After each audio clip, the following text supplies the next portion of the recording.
Hi everyone, আমি রাজু আর বিরাজ। কেমন আছেন সবাই? আশা করি ভালোই আছেন। আজকের ক্লাসটিতে আমরা দ্বিতীয় পরিচ্ছেদ শব্দের গঠন নিয়ে আলোচনা করব। তো প্রথমেই নমুনা 1 পর্ব। এটি পড়ার পূর্বে আমাদের প্রথমেই সমাস সম্পর্কে ভালো একটা ধারণা নিতে হবে। তো সমাস কি? যেসব শব্দের দুটি অংশেই অর্থযুক্ত সেসব শব্দকে সমাস সাধিত শব্দ বলে, ঠিক আছে? যেমন এখানে দেখো ভাই বোন, এখানে ভাই বোনকে যখন আমি ভাঙবো তখন কি পাবো? ভাই এবং বোন। তো দুটা শব্দই কিন্তু অর্থযুক্ত বা অর্থপূর্ণ। সেম এস ভালো মন্দ, এখানে এটিকে বাংলে কি পাবো? ভালো এবং মন্দ। তো দুটা শব্দই কি অর্থপূর্ণ। একইভাবে চৌরাস্তা, চৌযুগ রাস্তা, তো দুইটা শব্দ পাওয়া যাচ্ছে এবং দুইটা শব্দই কি অর্থপূর্ণ। মামা বাড়ি, মামা যোগ বাড়ি, মামা এবং বাড়ি দুইটাই অর্থপূর্ণ। এগুলো তোমরা পড়বা, ঠিক আছে? তো এখানে বলছে কোন কোন শব্দ বাংলায় দুইটি অংশ পাওয়া যায়। দুইটি অংশই আলাদাভাবে অর্থযুক্ত, তার মানে দুটি অর্থযুক্ত শব্দ জোড়া দিয়ে একটি নতুন শব্দ তৈরি হতে পারে। যেমন বটতলা, এখানে বট আর তলা দুটি অংশই কি অর্থযুক্ত। উপরে লেখাটি থেকে এরকম শব্দ খুঁজে বের করো এবং নিচের ছকে লেখো। রেলগাড়ি চলে রেল লাইনের উপর দিয়ে, এখানে রেলগাড়ি হবে সমাসবদ্ধ শব্দ, কারণ রেলগাড়িকে বাংলা কি পাওয়া যায়? রেল যুগ গাড়ি, দুইটাই অর্থপূর্ণ। রেল লাইন, রেল যুগ লাইন, রেল লাইন। দেশে বিদেশে যত রকম যানবাহন আছে তার মধ্যে রেলগাড়ি সম্ভবত সবচেয়ে জনপ্রিয়। এখানে দেশে বিদেশে হবে সমাস সাধিত শব্দ, ঠিক আছে? তারপর যান যুগ বাহন, যানবাহন। রেল যুগ গাড়ি, রেলগাড়ি। জনযুগ প্রিয়, জনপ্রিয়, ঠিক আছে? ছেলে যুগ বুড়ো, ছেলে বুড়ো। ছেলে বুড়ো সবাই এর কু জিগ জিগ শব্দ শুনে মুগ্ধ হয়। নদী যুগ নালা, নদী নালা। তারপর পাহাড় পর্বত, পাহাড় যুগ পর্বত, পাহাড় পর্বত। সাপের মতো একে বেঁকে রেলগাড়ি ছুটে চলে, রেলগাড়ি। গাড়ির জানালা দিয়ে মুখ বাড়ালে মাঝে মাঝে দেখা যেতে পারে কুড়েঘর, তো কুড়ে যুগ ঘর, কুড়েঘর। ধান যুগ ক্ষেত, নীল যুগ আকাশ, ঠিক আছে? বাংলাদেশের রেলগাড়িতে অনেক সময়ে হকার দেখা যায়, তারা ডিম সিদ্ধ, ডিম যুগ সিদ্ধ। জাল যুগ মুড়ি, চিরা যুগ ভাজা সহ আরও কত কিছু যে বিক্রি করে। অনেক পত্রপত্রিকা বিক্রির জন্য রেলে ওঠেন। একবার একতারা, এখানে এক যুগ তারা, একতারা, এটি হবে সমাসসাধিত শব্দ। একতারা হাতে একজনকে রেলগাড়িতে উঠতে দেখেছিলাম, তিনি পল্লী গীতি, পল্লী যুগ গীতি, পল্লী গীতি শুনিয়ে সবাইকে মুগ্ধ করিয়েছিলেন। তার গান শুনে সবার সাথে আমিও হাততালি দিয়েছিলাম। হাত যুগ তালি, হাততালি, ক্লিয়ার? তো আমি যেগুলো দেখিয়েছি এগুলাই তোমরা এখানে বসাবা। এই হলো এখানে আর রাইট আনসার, ঠিক আছে? এগুলো তোমরা নোট করে নিতে পারো। তারপর এখানে বলছে সমাস সাধিত শব্দ বানাই। নিচে বাম কলামে কিছু শব্দ দেওয়া আছে, ডান কলামেও কিছু শব্দ দেওয়া আছে। দুটি কলামের শব্দ মিলিয়ে নতুন নতুন শব্দ তৈরি করো। যেমন বাম কলাম থেকে ফুল আর ডান কলাম থেকে বাগান নিয়ে ফুল বাগান শব্দটি তৈরি করতে পারো, ঠিক আছে? তুমি তোমার মতো শব্দগুলো মিলিয়ে নতুন শব্দ তৈরি করবা, ঠিক আছে? তো আমরা এর আনসার স্ক্রিপ্টে চলে যাই। এখানে দেওয়া আছে বাম কলাম আর এখানে ডান কলাম।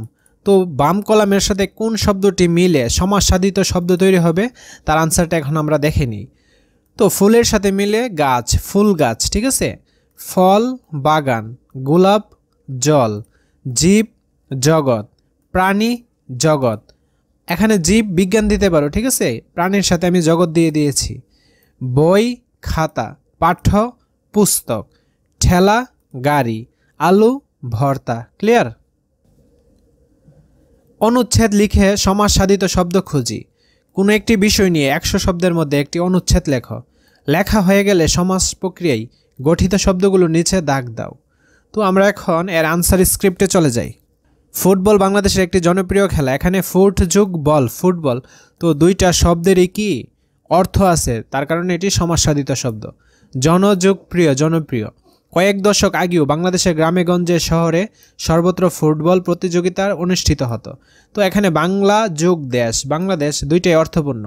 এর প্রতি মানুষের আগ্রহের মাত্রা বোঝা যায় বিশ্বকাপ ফুটবল শুরু হলে। বিশ্বযুগ কাপ, বিশ্বকাপ। তখন দেশের বিভিন্ন জায়গায় চূড়ান্ত পর্বে উন্নীত দেশগুলো পতাকা উড়তে দেখা যায়। অনেকের গায়ে দেখা যায় পছন্দের দলের জার্সি। ফুটবলের প্রতি এ দেশের মানুষের ভালোবাসা, ভালো যুগ বাসা, এটি হবে সমাস সাধিত শব্দ। ক্রমে এই খেলার প্রতি তাদের আগ্রহ আরও বাড়িয়ে তুলেছে। তো তো যেগুলো হলুদ কালার দিয়ে মার্ক করা হয়েছে সেগুলো হবে সমাস সাধিত শব্দ। ক্লিয়ার? নমুনা 2 দেখো। তো নমুনা 2 দেখার পূর্বে আমাদের প্রথমেই উপসর্গ কী সেটি সম্পর্কে ভালো একটা ধারণা নিতে হবে। যেসব শব্দ প্রথম অংশ সাধারণত কোনো অর্থ প্রকাশ করে না, কিন্তু দ্বিতীয় অংশে সুনির্দিষ্ট অর্থ থাকে, সেসব শব্দকে বলা হয় উপসর্গ সাধিত শব্দ। যেমন বেদখল, এটিকে যখন আমরা ভাঙবো কী পাবো? বে যোগ দখল। তো বে প্রথম শব্দটার কোনো অর্থ নাই, ঠিক আছে? এই কারণে এটি হবে উপসর্গ। অর্থাৎ উপসর্গ হতে গেলে কোনো একটা শব্দকে যখন আমি ভাঙব তখন প্রথম অংশটার কোনো অর্থ থাকবে না, দ্বিতীয় অংশটার অর্থ থাকবে। ক্লিয়ার? এরকম এক্সাম্পলগুলো দেখো। অগভীর, তো এটিকে যদি আমরা ভাঙি কী পাবো? অ যোগ গভীর, ঠিক আছে? তো প্রথম অংশ ও এর কি কোনো অর্থ আছে? নাই, গভীরের অর্থ আছে, ঠিক আছে? অতিমারি, অতি যোগ মারি, অতির কোনো অর্থ নাই কিন্তু মারির অর্থ আছে। সেম অ্যাজ নাবালক, নার কোনো অর্থ নাই কিন্তু বালকের অর্থ আছে। অপকর্ম, অপযোগ কর্ম, অপর অর্থ নাই কিন্তু কর্মের অর্থ আছে। সেম অ্যাজ বদমেজাজ, তো বদের কোনো অর্থ নাই কিন্তু মেজাজের অর্থ আছে। উপগ্রহ, উপর কোনো অর্থ নাই, গ্রহের কিন্তু অর্থ আছে, এই কারণে তারা উপসর্গ। ঠিক আছে? উপহার পেতে প্রত্যেকেরই ভালো লাগে, এখানে উপহার হবে উপসর্গ সাধিত শব্দ। কারণ উপহারকে যদি ভাঙ্গি তাহলে আমরা কি পাবো? উপযোগ হার, তো উপর কোনো কিন্তু অর্থ নাই, ঠিক আছে? হারের অর্থ আছে, এই কারণে এটি হবে উপসর্গ সাধিত শব্দ। তবে প্রতিদিন, তো প্রতির কোনো অর্থ নাই কিন্তু দিনের অর্থ আছে, এই কারণে এটিও হবে কি? উপসর্গ সাধিত শব্দ। বিশেষ বিশেষ দিনে আমরা উপহার পাই। নিঃসন্দেহে, নিয়ের কোনো অর্থ নাই, ঠিক আছে? সন্দেহের অর্থ আছে। নিঃসন্দেহে এর মধ্যে নিখাত, তো নিযোগ খাত। আনন্দ আছে, অচেনা, অযোগ চেনা, এখানে অ হবে কি? উপসর্গ, তো অচেনা উপসর্গ সাধিত শব্দ। অজানা সেম। লোকের উপহার সাধারণত আমরা গ্রহণ করি না। জয় পরাজয়কে, এখানে পরা, এটি কি? উপসর্গ। পরাজয়কে কি হবে? উপসর্গ সাধিত শব্দ। পরাজয়কে সামনে রেখে যে উপহার দেওয়া হয় তাকে বলে পুরস্কার, ঠিক আছে? পুরস্কার পাওয়ার জন্য প্রতিযোগিতায়, তো প্রতি হবে উপসর্গ। প্রতিযোগিতায় বিশেষ অবস্থান পেতে হয়, বিশেষ কোনো সুকীর্তি, সুযোগ কীর্তি, সুয়ের অর্থ নাই কিন্তু কীর্তির কিন্তু অর্থ আছে। বা অবদানের, অবর অর্থ নাই কিন্তু দানের অর্থ আছে। অবদানের জন্য মানুষকে পুরস্কৃত করা হয়। পুরস্কার বা উপহার পাওয়ার ব্যাপারটি অবশ্যই সম্মানের এবং উপভোগ, এখানে উপর কোনো অর্থ নেই কিন্তু ভোগের অর্থ আছে। করার মতো কোনো কোনো উপহার পুরস্কার মানুষ আজীবন মনে রাখে, ঠিক আছে? তো হবে উপসর্গ, তো আজীবন কি? উপসর্গ সাধিত শব্দ। এই আন্ডারলাইনকৃত ওয়ার্ডগুলোই হচ্ছে উপসর্গ সাধিত শব্দ। তোমরা এগুলো নোট করে নিতে পারো অথবা স্ক্রিনশট দিয়ে রাখতে পারো, ঠিক আছে? উপসর্গ দিয়ে শব্দ বানাই। নিচে বাম কলামে কিছু উপসর্গ দেওয়া আছে আর ডান কলামে কিছু শব্দ দেওয়া আছে। ডান কলামের শব্দের আগে বাম কলামের উপসর্গ মিলিয়ে নতুন নতুন শব্দ তৈরি করো। যেমন বাম কলাম থেকে বি আর ডান কলাম থেকে শেষ নিয়ে বিশেষ শব্দটি তৈরি করতে পারো। তো চলো আমরা এখন এর আনসার স্ক্রিপ্টে চলে যাই। বাম কলামের বি এর সাথে ডান কলামের কি মিলে? কাল, ঠিক আছে? বি কাল, ঠিক আছে? তো এখন তোমরা বি দিয়ে অন্য কিছুও মিলাতে পারো, ঠিক আছে? তাতে কোনো প্রবলেম নেই। স এর সাথে মিলে কি? ফল, সফল। কুবৃত্তি, সুযোগ, ঠিক আছে? বেখেয়াল, অশেষ। ক্লিয়ার? আ কি মিলে? আকার, ঠিক আছে? পরাজয়, তারপর প্রজন্ম, তারপর উপ এবং গ্রহ, উপগ্রহ, ঠিক আছে?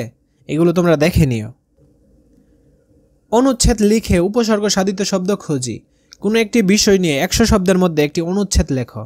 লেখা হয়ে গেলে উপসর্গের মাধ্যমে গঠিত শব্দগুলোর নিচে দাগ দাও। আমরা এখন এর আনসার স্ক্রিপ্টে চলে যাই। আমাদের দৈনন্দিন জীবনে প্রধান সমস্যা ও আতঙ্কের নাম সড়ক দুর্ঘটনা। সড়ক দুর্ঘটনা প্রতিদিন অনেক মানুষ আহত ও নিহত হচ্ছে। আহত অনেকে দুর্বিষহ জীবনযাপন করছে। আমাদের দেশে সাধারণত কয়েকটি কারণে সড়ক দুর্ঘটনা হয়ে থাকে, যেমন অনুপযোগী রাস্তা, ত্রুটিযুক্ত গাড়ি, অনভিজ্ঞ চালক, ধারণ ক্ষমতার অতিরিক্ত পণ্য পরিবহন, ওভারটেকিং, ট্রাফিক আইন অমান্য করা ইত্যাদি। এই সমস্যা থেকে মুক্তির জন্য প্রয়োজন প্রশাসনের কঠোর আইন প্রয়োগ করে। তো এখানে হলুদ মার্ককৃত শব্দগুলাই হচ্ছে উপসর্গ সাধিত শব্দ। যেমন অমান্য, এটিকে বাংলা কি পাওয়া যায়? অযোগ মান্য, ঠিক আছে? তো অ এর কিন্তু কোনো অর্থ নাই কিন্তু মান্যের অর্থ আছে, এই কারণে এটি হবে উপসর্গ সাধিত শব্দ। সেম এস প্রশাসন, তারপর পরিবহন, পরিযোগ বহন, তো পরির কোনো অর্থ নেই কিন্তু বহনের অর্থ আছে। অতিরিক্ত, অনভিজ্ঞ, এগুলো তোমরা দেখে নিও। নমুনা 3, এটি পড়ার পূর্বে আমাদের প্রত্যয় সম্পর্কে জেনে নিতে হবে।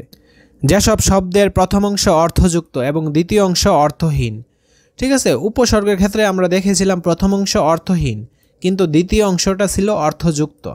সেসব শব্দকে বলা হয় প্রত্যয় সাধিত শব্দ, অর্থাৎ প্রত্যয়ের ক্ষেত্রে প্রথম অংশটা হবে অর্থযুক্ত এবং দ্বিতীয় অংশটা হবে অর্থহীন। যেমন দেখো মধুর, এটিকে বাংলায় কি পাওয়া যায়? মধু যুগ র।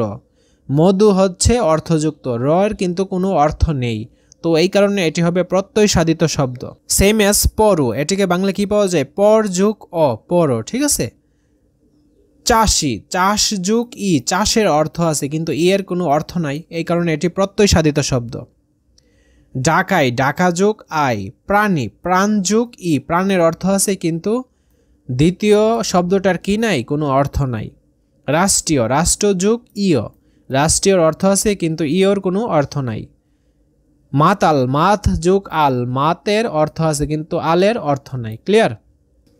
খেলার মাঠে আমরা রোজ খেলতে যাই, এখানে খেলার হবে প্রত্যয় সাধিত শব্দ। চানাচুরওয়ালা হবে প্রত্যয় সাধিত শব্দ। তিনি চানাচুর বিক্রি করতে আসেন। লোকটার পরনে থাকে রঙিন জামা, তো রঙিন হবে প্রত্যয় সাধিত শব্দ। তাতে অনেক রঙের ছোপ, জামাটা আল খেলনার মতো লম্বা আর ডোলা, তবে জামাটার হাতা, হাতা হবে প্রত্যয় সাধিত শব্দ। হাত যুগ আ। খাটু, তাই তার হাত দেখা যায়। বেডব আকারের হলেও সেই জামাটা তার গায়ে দারুণ মানানসই লাগে, তো মানানসই হবে প্রত্যয় সাধিত শব্দ। স্কুল গেটে দাঁড়ালে নিশ্চয়ই তার কাছে থেকে ছাত্র আর ছাত্রীরা চানাচুর কিনত, তবে কখনো তাকে স্কুলের গেটে আমি দাঁড়াতে দেখিনি। ওই চানাচুরওয়ালাকে নিয়ে একটা মজার ঘটনা বলি। একদিন তার সামনে ছেঁড়া জামা পরা একটি ছেলে এসে দাঁড়ালো, তো এখানে ছেঁড়া হবে প্রত্যয় সাধিত শব্দ, ঠিক আছে। ছেলেটির বয়স 7-8-এর বেশি হবে না, তার হাতে একটা ভাঙ্গা খেলনা, এখানে ভাঙ্গা হবে প্রত্যয় সাধিত শব্দ। ছেলেটি সেই খেলনাটি দেখিয়ে চানাচুরওয়ালাকে বলল, আমার কাছে পয়সা নেই, এই খেলনা নিয়ে আমাকে চানাচুর দেবেন? এই বলে ছেলেটি তার হাতের খেলনাটি, তো এখানে খেলনাটি হবে প্রত্যয় সাধিত শব্দ। চানাচুরওয়ালার দিকে এগিয়ে দিল, আমি দেখলাম খেলনাটি হয়তো এক সময় দামি ছিল, তবে এখন আর সেটা কেউ দাম দিয়ে কিনবে না। চানাচুরওয়ালা ছেলেটির কথা শুনে মধুর, তো এখানে মধুর হবে প্রত্যয় সাধিত শব্দ। হাসি হাসলো, চানাচুর বানিয়ে ঠুঙ্গাই করে ছেলেটির হাতে দিলেন, ঠিক আছে। তারপর বললেন, তুমি তো বেশ বুদ্ধিমান, এখানে বুদ্ধিমান হবে প্রত্যয় সাধিত শব্দ, কারণ বুদ্ধির অর্থ আছে কিন্তু মানের অর্থ নাই। আমার কাছে চানাচুরওয়ালাকে দয়ালু মনে হয়, দয়ালু প্রত্যয় সাধিত শব্দ। দয়াল যুগ উ, উ এর কোনো অর্থ নাই। লোকটির সরলতায় আমি মুগ্ধ হলাম, ঠিক আছে। তো এই আনসারগুলো আমি তোমাদের প্রোভাইড করছি। এই হলো আনসারটি, তোমরা স্ক্রিনশট দিয়ে রাখতে পারো অথবা খাতায় নোট করে নিতে পারো।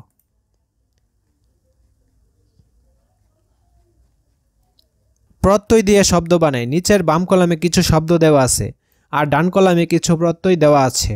বাম কলামের শব্দের পরে ডান কলামের প্রত্যয় যোগ করে নতুন নতুন শব্দ তৈরি করো। যেমন বাম কলাম থেকে ফুল আর ডান কলাম থেকে দানি নিয়ে ফুলদানি শব্দটি তৈরি করতে পারো, ঠিক আছে। তো চলো আনসারের স্ক্রিপ্টে আমরা চলে যাই। তো ডাকার সাথে কি মিলে? ডাকাই, ঠিক আছে। ফুল, এখানে মিলবে ফুলওয়ালা। কর নিয়, করণীয়, ঠিক আছে। দয়া বান, কলম দানি, ঠিক আছে। দরিদ্র, তারপর মিলবে তা। গুরু, তারপর ত। বুদ্ধিমান, ঠিক আছে। চল আ, চলা। পাহারা দার। ক্লিয়ার? অনুচ্ছেদ লিখে প্রত্যয় সাধিত শব্দ খুঁজি। কোনো একটি বিষয় নিয়ে 100 শব্দের মধ্যে একটি অনুচ্ছেদ লেখো। লেখা হয়ে গেলে প্রত্যয়ের মাধ্যমে গঠিত শব্দগুলো নিচে দাগ দাও। তো এর আনসার স্ক্রিপ্টে আমরা চলে যাই। পলাশের নানা ও নানি একই দিনে মারা যায়, তো পলাশের হবে প্রত্যয় সাধিত শব্দ। মারা, এটি হবে প্রত্যয় সাধিত শব্দ। নানার কঠিন অসুখ হয়েছিল, ওই অসুখে তিনি কয়েক বছর ভুগেছিলেন। নানা মারা যাওয়ার কয়েক ঘন্টা পর পলাশের নানির হার্ট অ্যাটাক হয়, তাকে হাসপাতালে নেওয়া হয়েছিল কিন্তু বাঁচানো যায়নি, তো বাঁচানোটাও কি হবে? প্রত্যয় সাধিত শব্দ। তারপর থেকে বেশ কয়েকদিন পলাশের মন খুব খারাপ ছিল, তাই তখন সে কারুর সাথে কথা বলতো না। পলাশ এক সময় বুঝতে পারে মানুষের বার্ধক্য আর মৃত্যুকে ঠেকানো যায় না, তো ঠেকানো হবে কি? প্রত্যয় সাধিত শব্দ। ক্লিয়ার? তো আজকের ক্লাসটি এই পর্যন্তই। পরবর্তী ক্লাসটি আমরা তৃতীয় পরিচ্ছেদ থেকে শুরু করব। যারা চ্যানেলটি এখনও সাবস্ক্রাইব করেন নাই তারা প্লিজ চ্যানেলটি সাবস্ক্রাইব করে আমার সাথেই থাকুন। Thank you everyone.